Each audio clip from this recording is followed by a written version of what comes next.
Hello, welcome back to the Personal Transformation Experience podcast. My name is David Brand. And I'm Maureen Brand. And today we're going to talk about identifying and overcoming worst case scenario thinking, also known as catastrophizing. How many times have you heard someone say, prepare for the worst, hope for the best? And while that may help you be prepared for the worst, what if this perspective causes you to always live in fear of something bad happening, waiting for the other shoe to drop, like failing a test or losing a job, losing your spouse, or getting into an accident? Has that happened to you too? Yeah, to the point where I was afraid to even be happy or allow myself. I didn't give myself permission to be happy because if I was happy, then something bad might happen. It was just, so I always had to minimize or downplay my happiness or joy. If I got too excited, something bad's going to happen. Because something bad was going to happen, or somebody was going to try and steal your joy and take the moment from you, take the happiness moment away from you by inserting something negative into that moment? I don't know about that. Usually I was alone when I felt that way. I was really excited and I was like, oh, I can't get too excited because something bad's going to happen. Or I don't know. I just was always I was afraid to be really happy. There's a lot of people, I'm sure, that are afraid to be happy. But let's talk about medically, psychologically, what does the term catastrophizing actually mean? And according to an article I found in the National Institute of Health online, catastrophizing is defined as an exaggerated negative mental state brought on by actual or anticipated painful experiences, kind of like what you were talking about. Yeah. There's three dimensions to it: helplessness, rumination, and magnification. So with helplessness, I think, oh, this is really bad. I can't do anything about it. I'm overwhelmed. Rumination, I can't stop thinking about this experience, this painful experience. And maybe magnification is I just keep worrying, right, that something bad is going to happen to me, someone I know, my performance. Chronic, chronic worrying. It's kind of chronic. So, I've definitely, like you, have fallen into this pattern of thinking. I can't tell you how many times, as simple as jumping to conclusions about a meeting invite. I remember one day I was looking at a meeting invite, and it was supposed to be a team meeting with myself and my peers meeting with my boss. And it appeared from when I looked at the invite that was only the boss. And I thought, they're bringing me in to fire me, to let me go. I'm going to get downsized. And then when I asked the boss, I said, was this meeting intended to be only for me? He was like, no, everybody's coming to it. But in the actual invite, for whatever reason, I only saw me. Real or imagined, and I figured that this was my last day. And I dwell on mistakes, right? So I make a mistake, and it's a mistake, right? It's something I need to own up to, and maybe something I need to learn from. I don't want to minimize, hey, I made a mistake on the job. I said the wrong thing to somebody. It was a real thing. Yeah. Right? It's not something where I need to just say, I don't give a crap that I hurt somebody's feelings or said something nasty. That's not what we're talking about. I actually did something, right? But I go down a rabbit hole, right, and saying, this is it, that mistake I made, I'm getting called in, I'm gonna get fired for it. So it's tough. But I will say that I think you catastrophize your mistakes because when you come home and you tell me what you did, I'm like, so? I don't think it's that big of a deal. I think that it's just called being human. And you're never nasty or rude to anybody. If you said something, when you thought you were joking and you got paranoid that it was inappropriate, well, where does that come from? Yeah. Right? So I just feel like you do tend to catastrophize small things. Oh, I definitely know where it came from. As a child, my mistakes were magnified. They were exaggerated. I would get, as a child, how could you do that? I'm so disappointed in you. Right. I'm ashamed of you. Right. So I learned to experience shame around my mistakes. And I tell myself constantly today that I can learn from my mistakes, but still in that voice in my head said, well, you're an idiot. How could you do that? And you've made that mistake before. How could you make it again? Right. So now I'm like, okay, well, your team is done with you. They're not gonna tolerate you anymore. right? Yeah, and what's amazing is you're such a valuable member of the organization. I like to think I am, but I don't feel confident that I am. But see, that statement, I'd like to think I am. Right. You don't actually think you are. You'd like to think you are. No, absolutely. But you don't actually think that you are. And you are, but so that's where it all kind of, that's... Well, it's like losing objectivity, right, regarding what's happening. So I'm taking data or interpreting data, and everything's data, right? Something somebody said to you, something you said to somebody, the way somebody's talking, the way they're behaving, all those things are data. But I would, and I still do, right, take the data as and events. I'm looking at them through kind of a distorted lens and saying, right, everything's my fault. Everything's I'm to be blamed for everything. I was constantly, I remember with my mother and my stepfather is like, be careful what you say to her. She's really depressed. It might make her sad. And then with my father and stepmother, be careful what you say to her. It might make her angry. So I was constantly, I'm at the center of it all, right? So I believed as a child that everything was about me, but in a negative way, not in a positive way. Well, children are egocentric. I mean, you have to develop out of that. So as a child, that's very natural and normal and appropriate way to think. But I was told that if my stepmother was upset or if it's your fault. It was my fault. So they just reinforced that egocentric take, and you grew up not being able to develop so out now of that. I'm like constantly wanting to overcorrect, right? So I am catastrophizing because a lot of that is from the childhood. So the other thing that's true is the ADHD diagnosis, right? Whether it's trauma-induced like it is for us or genetic, is that this type of thinking, catastrophic thinking, is common in people with ADHD. Yeah. And is comorbid with depression, anxiety, and ADHD. And some of it in ADHD is due to deficits in executive functioning, right? That prefrontal cortex, right? Emotional dysregulation, and just negative core beliefs, which I was just sharing with you. Yeah. So, and then, childhood experiences, though. I mean, you deal with some negative core beliefs, too, although I think you're working through them quite a bit with therapy. I do. I have had some great therapy, so it did help me a lot with those negative core beliefs. I wouldn't say I'd like to think I am valuable or effective. I will say now I am valuable and effective. I know what I bring to the table as a coach and as somebody who can help families with children with disabilities. The confidence. I have the confidence, and I know who I am and what I know. So I wouldn't say I'd like to think I'm effective. Right. That was a wishy-washy statement on my part. I hear a lot of people say that because they're afraid to like kind of just show assert that they assert themselves. Yeah, I am good at what I do. I'm good at what I do. I know I'm good at what I do because I have all this education experience under my belt. And when I've worked with people, they're like, how do you know this? And I'm like, I know this because it's education, training, and experience. Yeah. I mean, I know it because I've lived it. Yep. Most of what I know, I've lived. And on top of my lived experience, I have the education and training that marries those lived experiences and makes sense of them in a way that I can help others. Yeah. Right. So I can naturally do that. And I just feel like this is kind of something that I was called to do. Yeah, I believe that. So when you know in your heart that this is what your mission on earth is supposed to be, then you can do it much easier and with confidence. And I believe you are a true leader. I just, I think it's your past that gets in your way. I think that, Yeah, well, I mean... Because you're afraid to say. It's a topic for another podcast, too, because I'm a big... Well, here it is.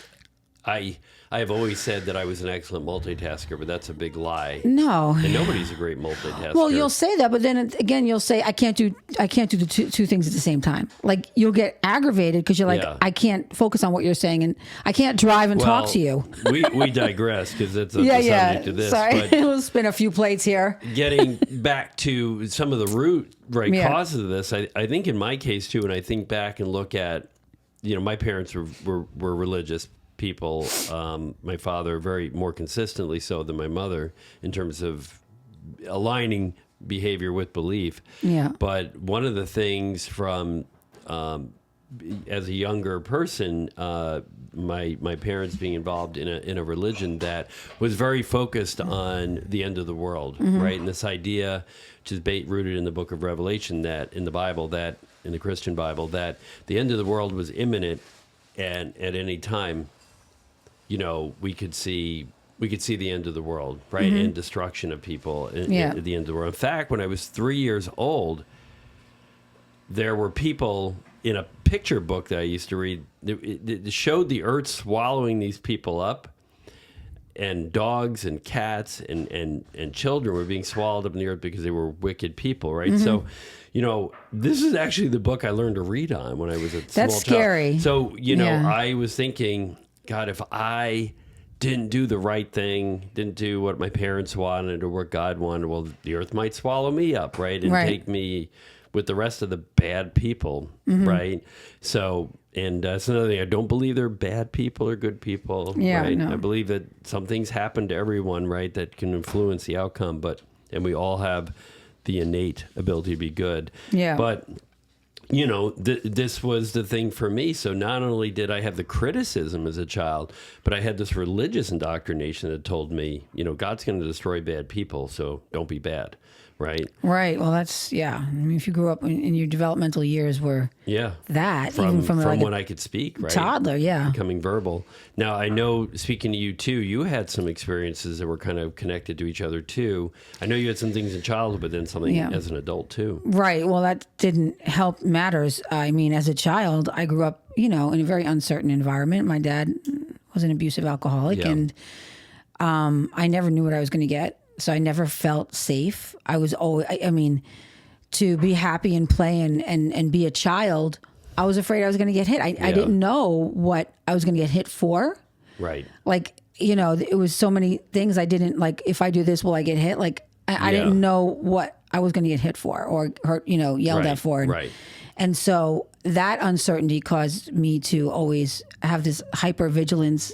Like, my central nervous system was always on, high alert, like the danger detection system, danger warning, like hypervigilance. We talked about that in another podcast, but it's constantly on high alert. So, then when I got older, when, my first marriage, my ex-husband's, his best friend, their 2-year-old, 2.5, 3-year-old, she was a toddler, drowned, walked out the back of the house and right into the pool and drowned. And it was it just took a few minutes of her being out of eyesight of somebody, and she drowned.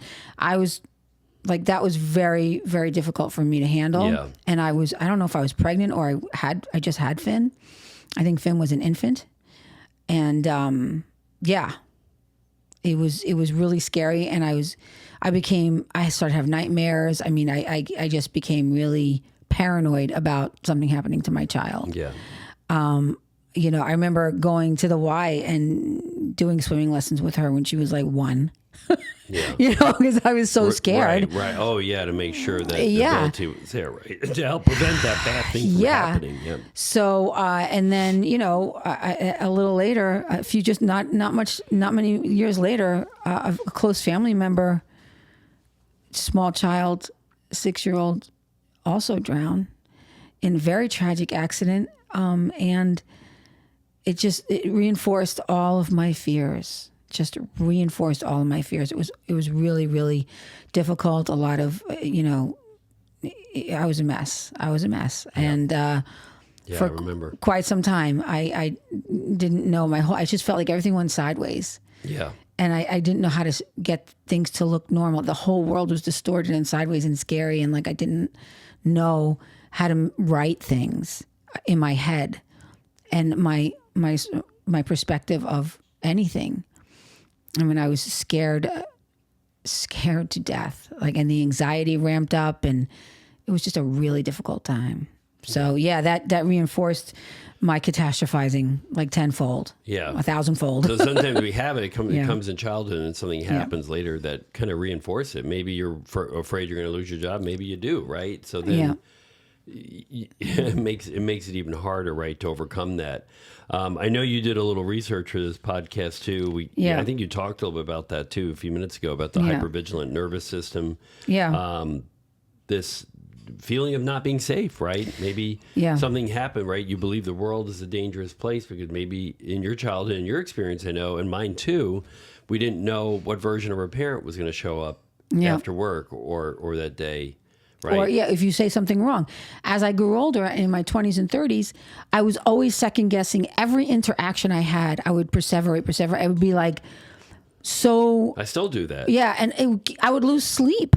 Yeah, I don't lose sleep, but I mean, especially if someone was rude to me and I didn't have, I could never come back at them with anything, right? Because I was frozen in place, I was so angry with myself because I didn't show up the way I wanted to. And you were probably angry with your parent, but you couldn't express that anger. Right. Because as a child, right, you would get hit or yelled at. But I was never able to talk. Like, when I did, there was nothing good came, Our voice was either limited or diminished. Right. Voice was limited or diminished, or I was told everything out of my mouth is stupid. So I didn't have anything intelligent to say or good to say.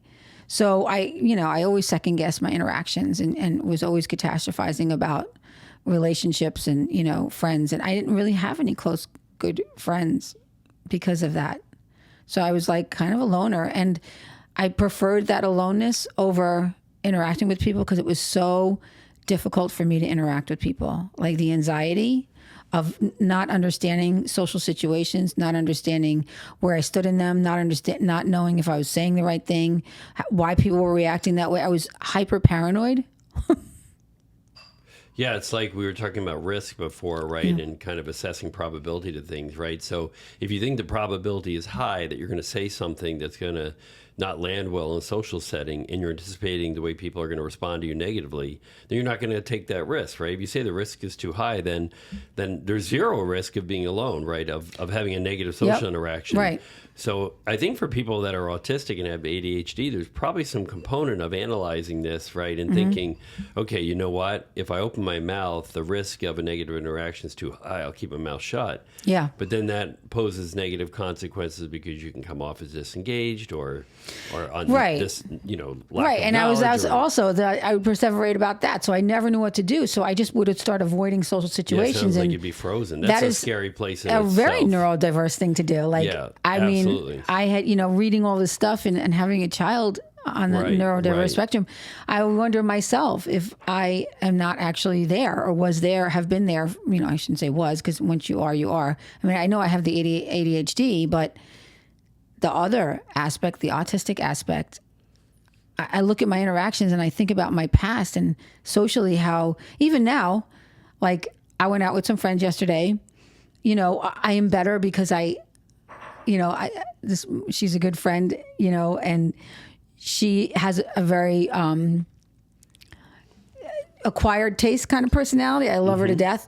So, but now I don't take anything she says. Like, I had a friend be like, oh, Elaine said this, I thought that was, I didn't, the way she treated you. I'm like, it doesn't bother me.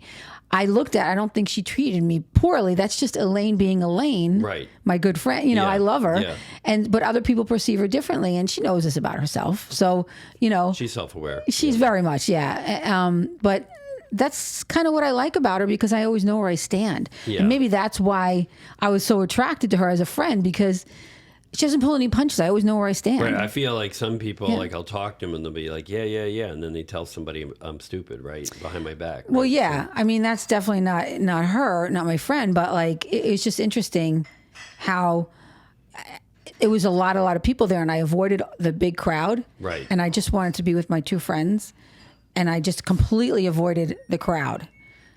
I can't stand. You want to pause it? No. Okay. So, I was just completely avoiding the crowd. But now I think I no longer perseverate over my own interactions with people as much. It's not that I don't do it anymore. I still do it. I absolutely still do it, but not like I used to. And not to the degree where I look at it like I did something wrong. Yeah. I look at the bigger picture and I'm like, that person's just, that's who they are. And that's their thing, But I still analyze it and have a perspective like, was that me or did I do something? And no, I realize that this is just who they are. It has nothing to do with me. But it took me many, many years to take myself out of the equation and get that egocentric perspective away. That's good. I'm still working on that. It's hard, but I'm not in the environment you're in. If I was, I don't think I could handle it. So kudos to you. Thank you.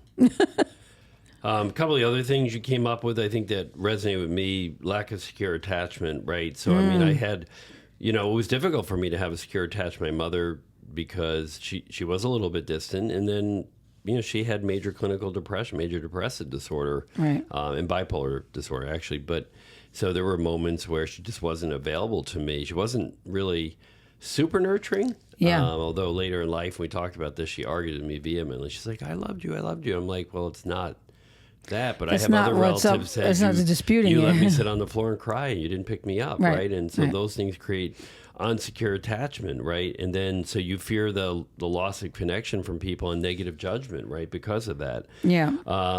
Emotional dysregulation, right? If you have a history of childhood anxiety, childhood trauma, right? It's difficult to manage anxiety, right? Mm-hmm.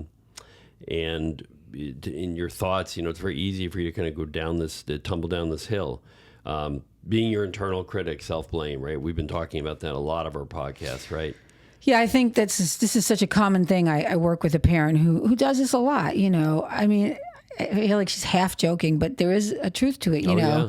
I ruined my child. I did this. I had this interaction. I feel like I ruined it for life. I'm like, there's nothing you can't do that right, you can't. It's broken. Repair. It's not repairable. Yeah, it is my absolutely reputation, repairable. Right? Right. I could say that my reputation has been harmed. Now there's no coming back from it. Right. Now there are people that in the past in jobs where they exploit that and make you believe that, right? Yeah, I mean, that's gaslighting. Gaslighting, that's a whole other thing. Right. But I think people that catastrophize are easily fall into gaslighting, being gaslighted.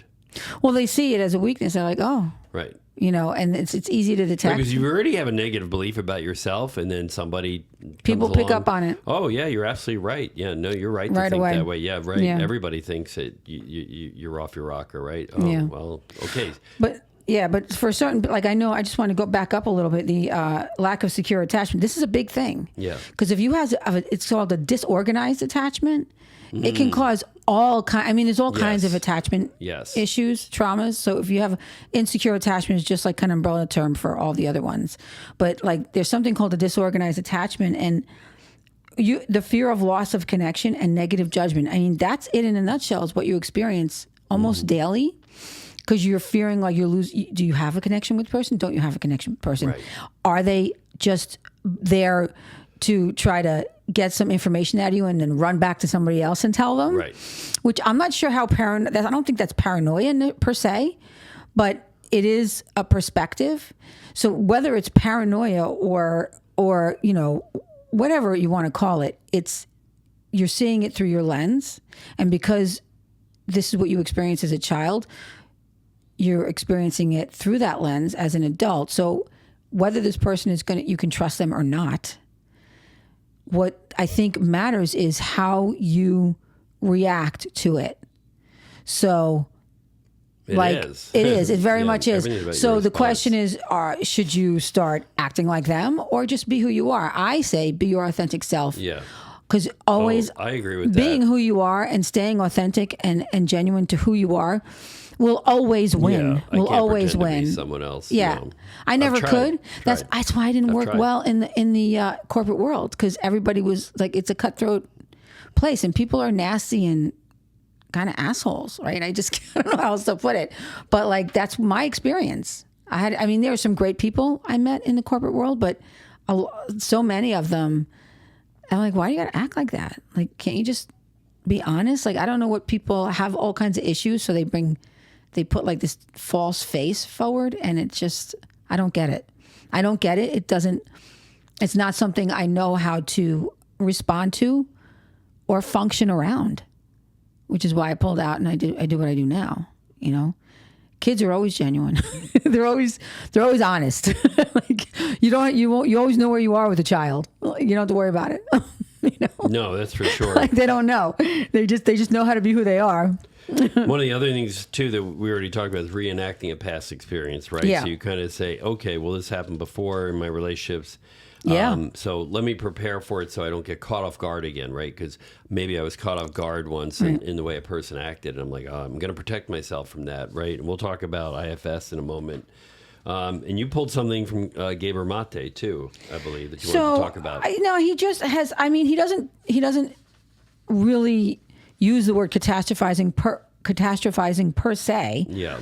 But his view is that it is a symptom of unresolved childhood trauma. It's a manifestation of a nervous system that has been wired for threat and internal belief system shaped by early experiences of unsafety and adversity.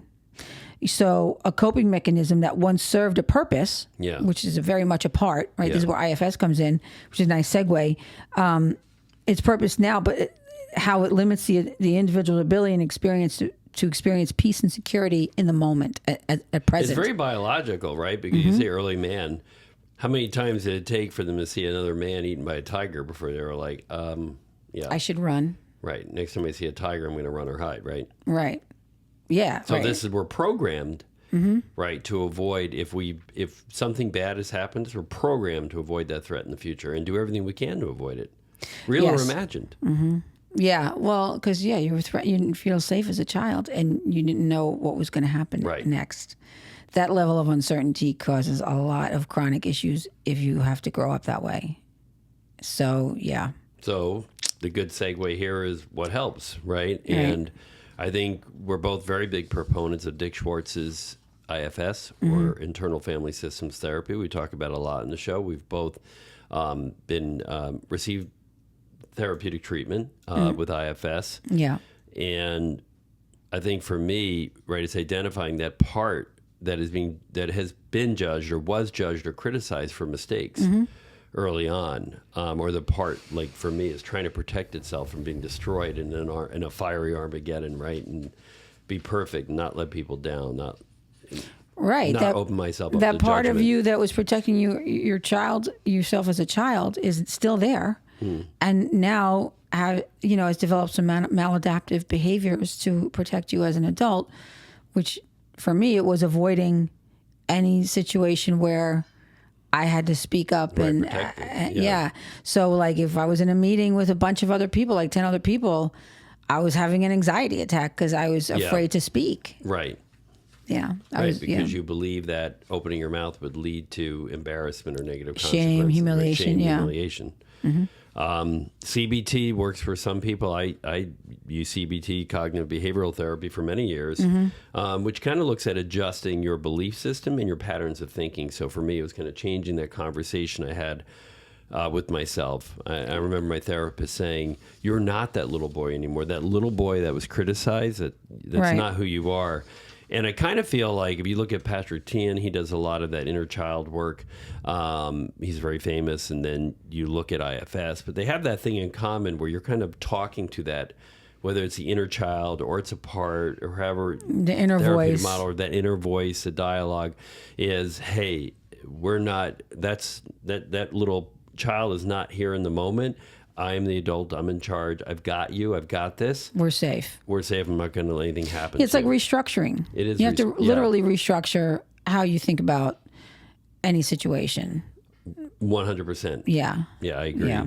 Meditation, just allowing thoughts to come and go, observing your thoughts, right? And I think about, what does observing your thoughts mean when you're meditating? I imagine my thoughts are floating down a river. I'm standing on the riverbank and I'm watching my thoughts float by, but I'm not jumping in the river with them. Right. The thoughts float by and keep going, and I stay on the riverbank. The idea is to do that. Yeah. See, I picture the clouds, right? So like I'm on a cloud sitting like a little Buddha, and I see my thoughts flow by. Like that's how I visualize it. Every once in a while, I'll jump on a cloud and talk to the thought. Next thing I know, it's a thunderstorm. Because you talk to the thought. Well, because it becomes like I go down a rabbit hole in the thought. And now I'm like dropping to the earth. But yeah, it's you want to not hop on those clouds. You just it's a thought. You recognize it. Oh, I remember that thought. There's a thought. Yeah, you're not going with it. You're not going with the thought. Jumping on a cloud is less tangible to me than I can actually see, a log or whatever floating down a river, a duck, whatever. I'm in the clouds. My head is in the clouds. What can I say? Whatever works for you. Yeah. Cognitive restructuring, we just talked about that. Yeah. What is factual? What is true? What isn't? And if it does happen, then what's next? So what, right? What if you do get fired, right? Right, but the you thing might is, get another job. Right, exactly. You might get another job. One door closes, What if your another spouse one. leaves? You might find somebody who loves you better, right? Right. Might be a good thing. There's also that piece too. But right? with the cognitive restructuring, you made me think of something earlier because we were talking about data, collecting data, and looking and interpreting data. And with the restructuring, I think there's one flaw with that. If you're looking at, I had a therapist show, what's true, what's not true, right? So we had a list. But you could look at that and through the lens, a distorted lens, and be interpreting it wrong or interpreting it from your perspective, which is distorted. Right. Right. So the data that you could be looking at, like what is true, you're like, I don't know if this is true or not. Right. So how do you, that's why I have a hard time with objective data. And I know probably this is controversial, but everybody interprets data through their own personal subjective 100%. lens. Your experience is your right. We collect the data and then we look at the data, and whoever is looking at that data is looking at it from their lived experiences. Oh, absolutely true. And they're interpreting it whether they like to or not. I mean, some data is concrete and you can't, it is what it is. Yeah. But other data, like what's true and what's not true, I don't know what is true. Like some things are like, okay, I have a gray yoga pants on. That's true, but you might think they're a different color. Or represent something in you. I had somebody walk in my office one time with, something that was green and orange, or was it purple and orange? Right. And I thought it had to do with Clemson University, where my kids go, but it ended up they were relating it to Batman and the Joker, right? So, but the colors, were true. Right, if you accept the definition of colors, right, then the colors were true, but the interpretation and perception of why those colors were together were completely different. Purple and orange could be Clemson, could be Halloween. We don't know. Could be the Joker. Be the Joker. Which I never thought of when she said Joker. I'm like, I've never seen Joker wear those colors. Yes. But anyway, so we're about ready to wrap this up. Okay. But I know you did do a little bit more research around Gabor Mate. He has a lot of information out there online. Read The Myth of Normal. It's a very good book. Really good, yeah. But what did you come away with from that? I just came away with, like we just talked about, you want to understand the roots of your patterns in your childhood experiences, developing self-compassion, and acknowledging the adaptive nature of the past responses. Right. So what's happened in the past has shaped the way you look at things in the present. Right. And is it adaptive? Or anticipate the future. Or maladaptive. Yeah. I mean, working to regulate the nervous system through practices like mindfulness and somatic awareness. What's happening inside your body. Somatic awareness is when you feel a feeling inside your body and you focus on it and you try to understand why you're feeling it right now.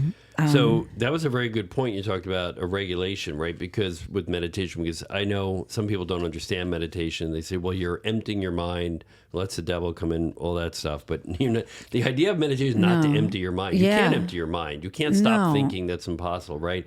But the point is to be regulated, right? To be in a regulated state. Like instead of letting your thoughts control you, you become the observer of your thoughts. So you want to have some space between your thoughts and your actions, right? So you're quietly sitting, you're focusing on your breathing, and then a thought will come in and you'll recognize it's a thought. The idea is to say, oh, it's a thought. Breathe in, breathe out, right? Yeah.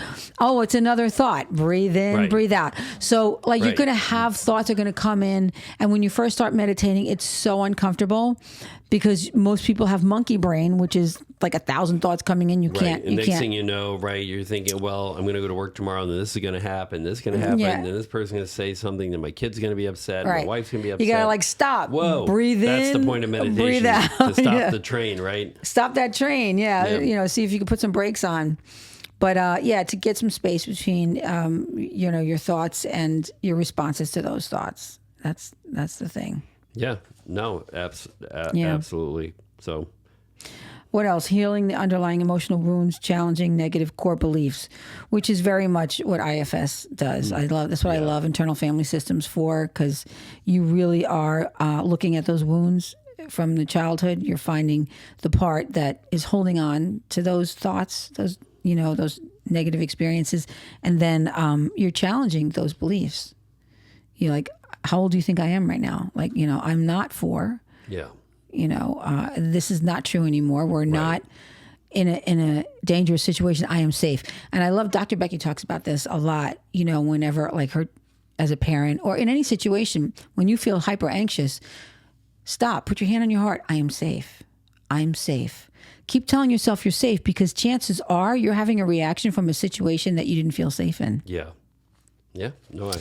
So if you just tell yourself I'm safe, I mean, if you don't want to put your hand on your heart, just, get some grounding, like rub your hand on a chair, your feet, just recognize the color of your shirt, that the lights are on, there's a window over there. Ground yourself in your environment, recognize your environment, and just know that you're safe. Nothing bad is happening. I like that. Yeah.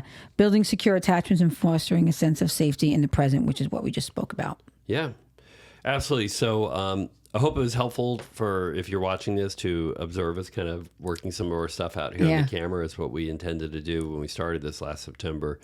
And, we do put some time and thought into digging up the research here. Yeah. We share our influences and the citations for the articles, too, and the notes for the show as well. Yeah. I mean, obviously, these are all lived experiences. Yeah. Everything we experienced, we struggled with, and we found ways to help ourselves get to where we are.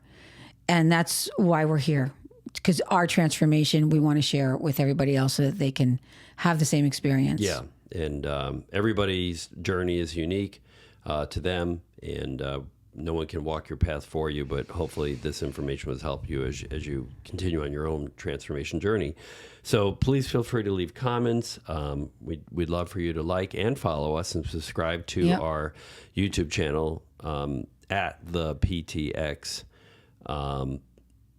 No, it's at Personal Transformation. Well, it's on YouTube. It's at the PTX podcast. Okay. That's how it's spelled out on YouTube. We'll have a link. Yeah, that's what it is. And visit our Instagram page at Personal Transformation EXP. Right, that's it. That's what I was thinking. Thank you. Thank you. And this is David. And Maureen. Have a great week, and we'll see you again. Thanks. Bye. Bye.